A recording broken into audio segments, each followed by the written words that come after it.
not to do is to make contact with either the leeward or the windward boat, because then if there is a protest situation, then there's a good chance that someone's going to get disqualified.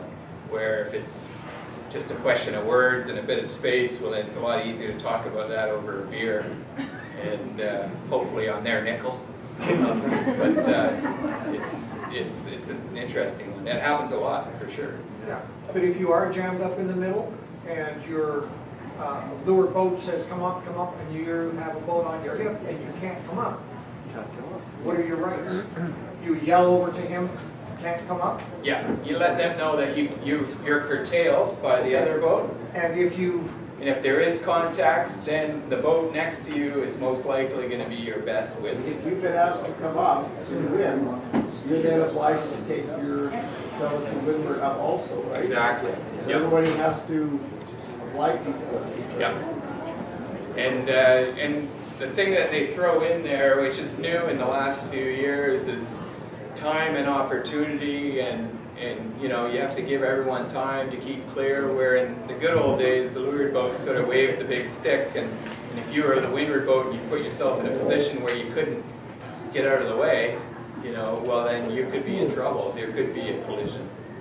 And so now what they're trying to do is keep the common sense in the rules, but at the same time they're trying to prevent everyone from hitting each other, basically. They're trying, so you could get thrown out for causing a collision even though technically you're in the right. So anything you can do, you know, to get what you want, if you're luffing a boat or that sort of thing, you know, try and get what you want, but at the same time don't go too far, because then it could hit you again, where, you know, serious damage. We want you to prevent collisions at all costs. So if you're in the right and you're pushing somebody up and you know that you need to go up and they don't, and you purposely run into them, which never happens. You're at fault, even though you were in the right to start with. Well, yeah, I mean, you're technically right up until the point where it's evident to you as a skipper, as someone that's driving the boat, that at that point where the boats are coming together, that no matter what type of action you do, it's still going to result in a collision. So you can't meet that point where you're trying to force your point so much that it's clear that the other person's not making any, you know. So what happens on that start when you're calling someone up and they're actually in a different time zone, they just don't want to go up? Well, then you've got every right to protest them, for sure. But not hit them.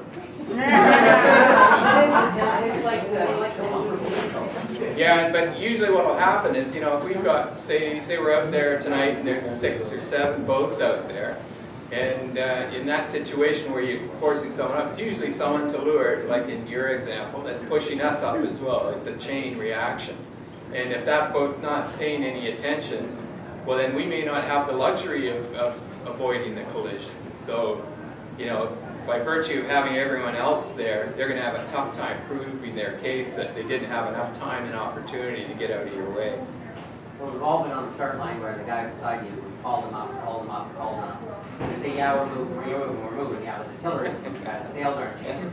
Get up. Yeah. So whatever happens back where you could just bump them and say, give me lots of time, lots of opportunity. You touch them, now spin and get out. Yeah. But you opened yourself up to a protest because you made contact. So if You opened yourself up to a protest because you've had contact with that boat. Like you can pull the flag because you hit.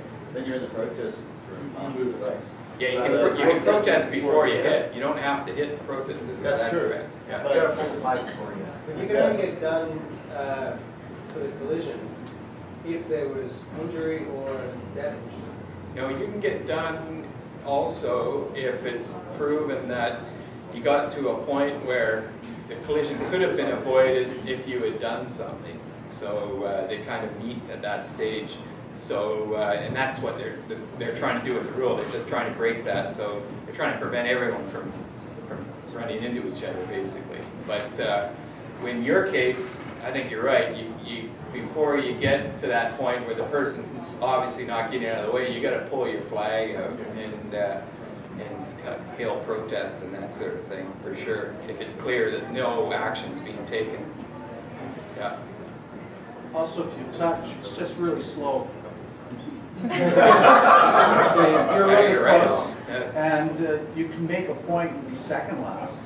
You know, Yeah, by and the really quite good slowly. sailors are, like Alan says, is they'll push, push, push, but they've always got the starting plan in the back of their mind. So, you know, they're fighting these battles on the line, which have an immediate impact or you know, effect on what their starting strategy is, and they have to fight for that. But they're still fighting for getting the boat on the line with speed, close hauled when the gun goes. And you know, some of the common mistakes that I've made in the past is I get involved in these situations where, you know, I'm in a 3 or 4 boat, you know, duel on the line, and we all get caught up in each other, yet someone down the line is just merely having a nice start. And I had the opportunity to do the same thing, but I got through emotion or whatever, got too involved in the other stuff. And, So, Ross, if I'm the windward boat and the skipper of the leeward boat, Dave, pushes me up. Meet Dave. So he's pushing me right up head to wind to the point where I'm actually going to be Before the gun.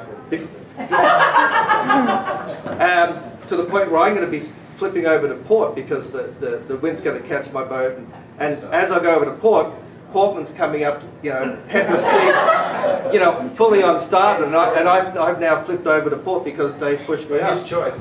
Yeah, this is get out of my way. I just pushed him head to wind. yeah, so what should happen there is he's not allowed to luff you past head to. Well, actually, I went head to wind, but the wind caught my. Oh, so That's this not my actually problem. happened then? More than once. And then the jib got caught on the wrong side, and Again. No, I didn't. I mean, But then the gun went, and then we all fell off and Andy was on the wrong side. yeah. right? But I'm still in front of Portman, but I'm on port. That's. Sounds like a pretty good story. What I'd like to say is that knowing the rules, I'm not sure in the latest rule book how many pages there are as far as when boats meet and starting and how the rules affect. But I think it's like 17 or 19 pages. I mean, you look at the rule book and it's 150 pages long. If you just read those 17 pages and study those, then you'll be an education for people on the start line and the whole course. Yeah, that's a good point. All that stuff that we just looked there, I mean, that's of that 17 pages or so. I mean, that's almost half of it right there, and the rest deal with the boat going around the race course. Then all the other stuff is, you know, how to race model sailboats and weigh your clothing and all that stuff that really don't need to be dealt with. But if just what we call the fundamental rules of Part 4 or whatever it is, I mean, it's a real simple read, and you get that logic down, and you know, it becomes pretty simple. You don't need to remember the net numbers or the names of the rules or that sort of thing. You just know it, kind of like driving your car. You know, who's probably going to have the right of way and who's not. So in the good old days, if you were leeward boat and there was a windward boat, you could just come up there and just smash into them and just go like, you're wrong, right? And then you could just, then you could keep going. And but now you can't do that anymore, Russ.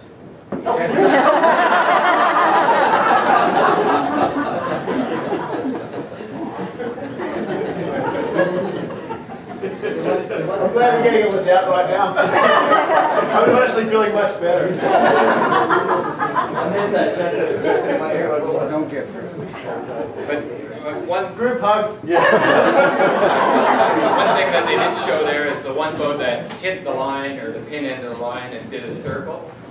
Well, the one thing that you know, maybe not everyone's aware of that, but if you broke a rule and you hit the committee boat or the pin end of the line at the same time, to exonerate yourself, it's all part of the same thing. So you know, usually if you've broken a rule, you do 2 circles, and if you've broken a rule for hitting one of the marks, it's 1 circle, including 1 tack, 1 jibe.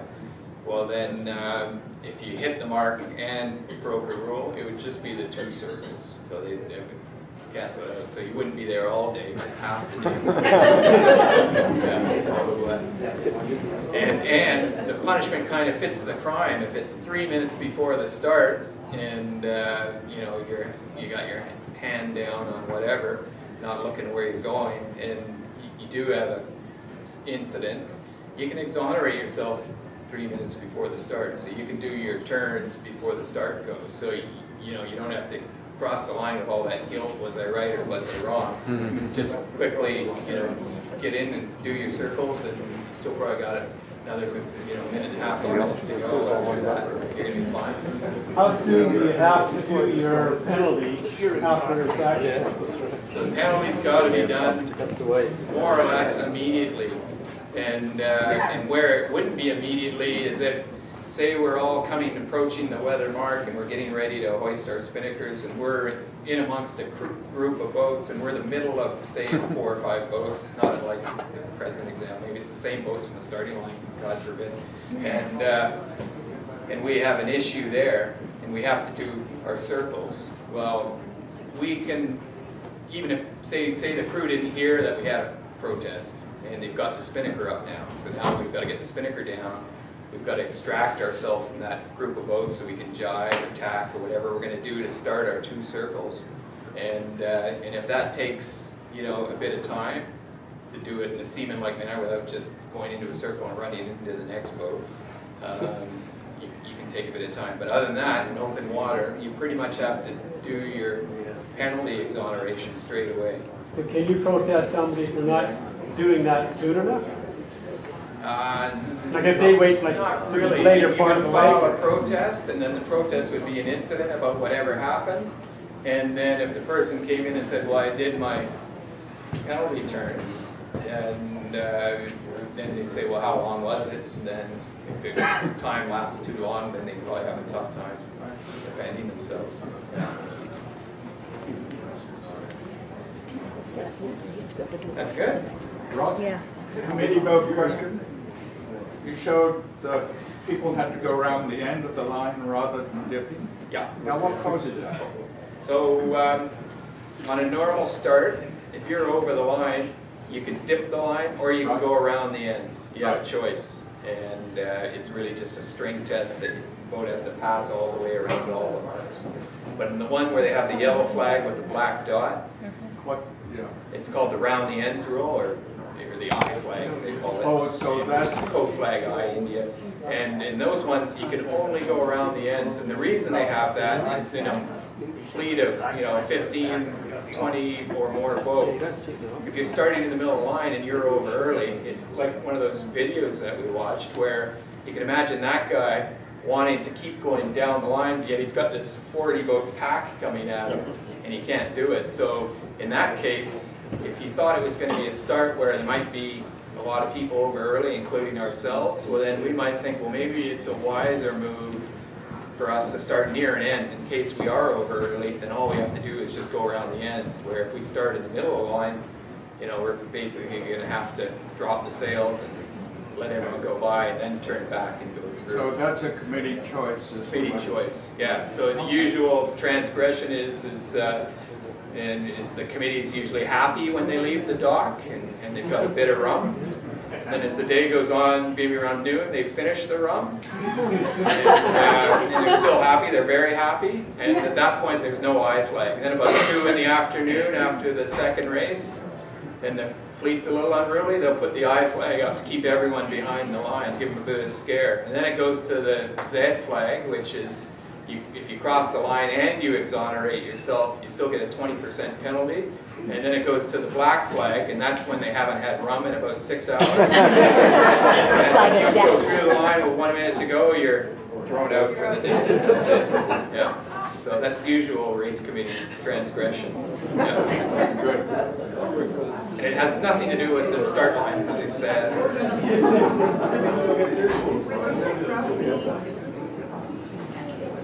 That's good, you guys. Thank you guys. Yeah, thanks for hanging in there.